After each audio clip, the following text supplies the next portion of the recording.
Welcome to the video, everyone. John Bodine here with Redemptive Psych, and in this video we are continuing our 16 type series, going over each of the profiles to give you a feel of the ins and outs of a certain type.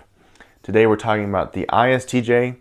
ISTJs are one of the 4 guardian types. They are very focused on their duty, they are stable, they are reliable, they care about preserving the past, they care about preserving good traditions. They are very traditional in that sense. The 3 words I've picked for the ISTJ are integrity, rules, and knowledge. Integrity is one of their driving motivators. To them, being reliable and being committed to what is good is the test of integrity. You only have integrity if you have it consistently. To not have it is to not be consistent, is to not have integrity by definition. But integrity it's more than just a motivator. It's also part of their worldview. It's how they look at everything. It is a lens that is just like stuck in their eyes from when they are young onwards. Next is rules. They are very focused on the rules. This is one of the ways people complain about them, actually, is by being too focused on the rules. They really care about sticking to the rules, sticking with what is right. Because to them, the rules are right, at least the rules that they believe are good. So this can make them a little short-sighted at times to look beyond the rules and to see what might be true or good outside of it.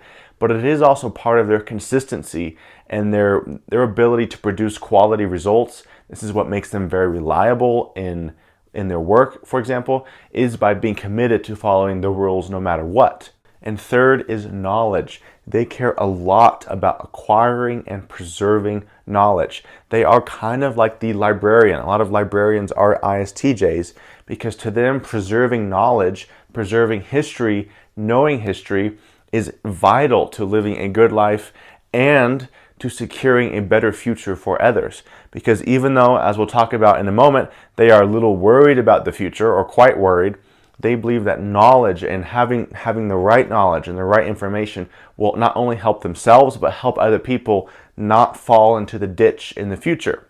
Starting with their hero function now, this is every type's top function, our go-to tool. This is our constant attribute, our constant characteristic that we are using. For the ISTJ, this is introverted sensing hero. Introverted sensing heroes are all about my duty, what I should do, my commitment to my work, my family, to the things that I believe are right. They are ultra durable, ultra reliable. They show up for work day in and day out, and day in and day out. The guardian types in general are extremely reliable, and the ISTJ is no exception to that. That is one of their strongest traits, is their ability to be consistent.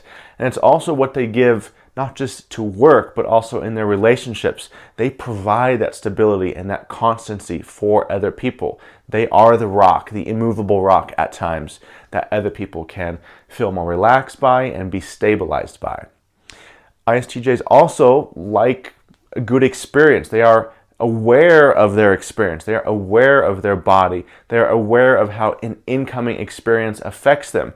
So they know kind of what they like. They know what they enjoy. They know what can give them, what can refill their energy. So being aware of their experience is one way to show care for them because they are so aware of it. Next, their parent. The parent function is our source of responsibility. It basically is a parent. It can nurture others, and it also holds our types in the ISTJ, in this case, to a standard of being responsible, being careful, and ultimately providing things that are going to help other people.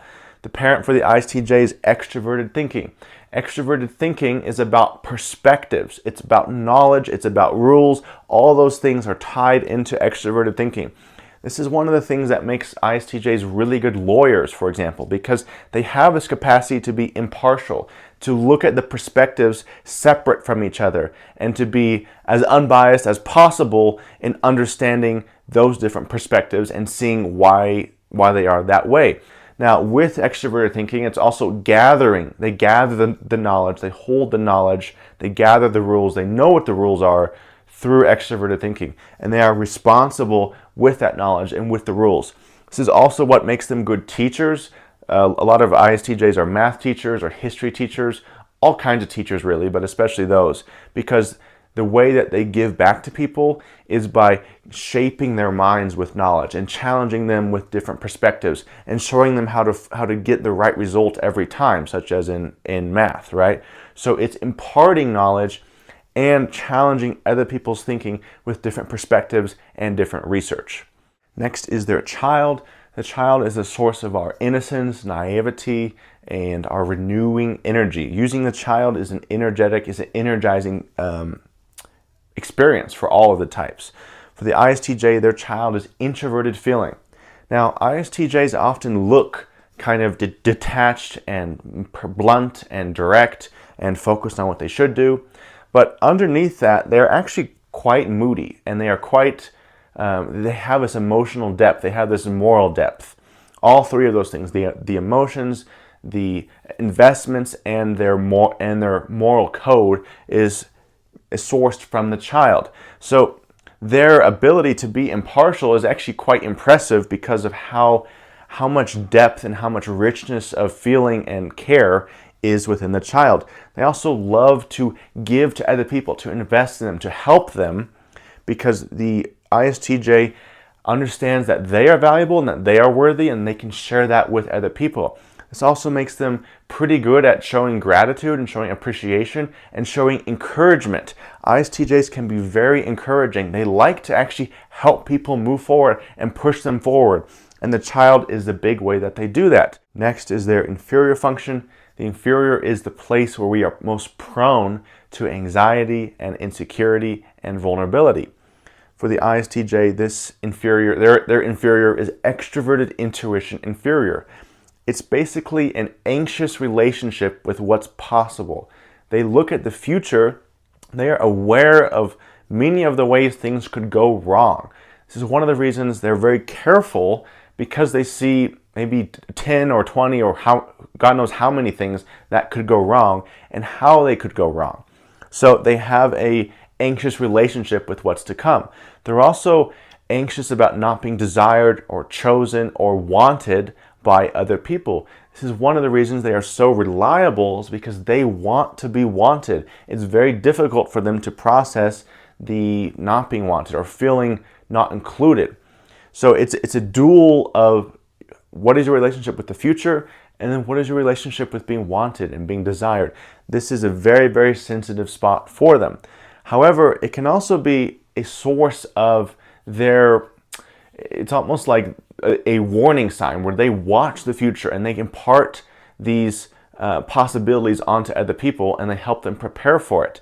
The best way that ISTJ can deal with that is through gathering the knowledge and studying the patterns of history. That's one of their motivating factors for studying history and acquiring knowledge. It's to be able to navigate the future well. So when they have preparation, they have knowledge in place, they can feel more stable about the future. And this is also one of the ways where they can do better in relationships, for example, where they study what makes someone a good partner, what are people looking for, what are the attributes I need to know and then develop to become the best partner possible. This is the way that the parent can help raise the ISTJ's own infant, so to speak, through imparting knowledge. Next is the Nemesis. The Nemesis exists to pull on the hero. It challenges our top tool. For the ISTJ, this is extroverted sensing Nemesis. It's basically it can be like this. It can be like an accusation that, hey, ISTJ, you're not strong enough. You're weak. You're this or that. You don't have what it takes. And what the Nemesis is trying to impart on the ISTJ is really a strength and a capability to go into the unknown, because they like what's known. They like what's comfortable and predictable. And that is fine. But when it's only that, when your life is only about what's predictable, the Nemesis is going to pull on you to try and search out some new and novel experiences. And then the ISTJ will see that they actually are capable and can deal with the unknown because they are prepared. So the Nemesis is also exists to pull the ISTJ's eyes open a bit, because they are very aware of their experience, like what's happening to them in a visceral sense. They are not always aware of what's happening to other people. It's like they can project their experience onto others. Like if I'm comfortable, then everyone else is probably comfortable, things like that. And the Nemesis is also a drive for them to keep their environment clean. They're usually pretty tidy people because they feel more relaxed when the environment is orderly. Next is their critic. The critic is like the old person. It acts like someone, like a grandparent who's kind of bitter and whose life has passed them by, and they see the world through this critical, bitter lens. At least that's how it starts out, right? It doesn't have to stay that way. The critic for the ISTJ is introverted thinking critic. They are extremely critical of their own thinking, their own thought process. You don't know the right answer. You don't know the right answer. You can't solve the problem, blah, blah, blah. That's kind of how the critic treats the ISTJ. Now, one of their drives to acquire more knowledge, more information, is to get these reference points that help stabilize their thinking. Because if I know this piece of knowledge and then this piece of knowledge, if my thinking goes between that, it's much more likely to be valid.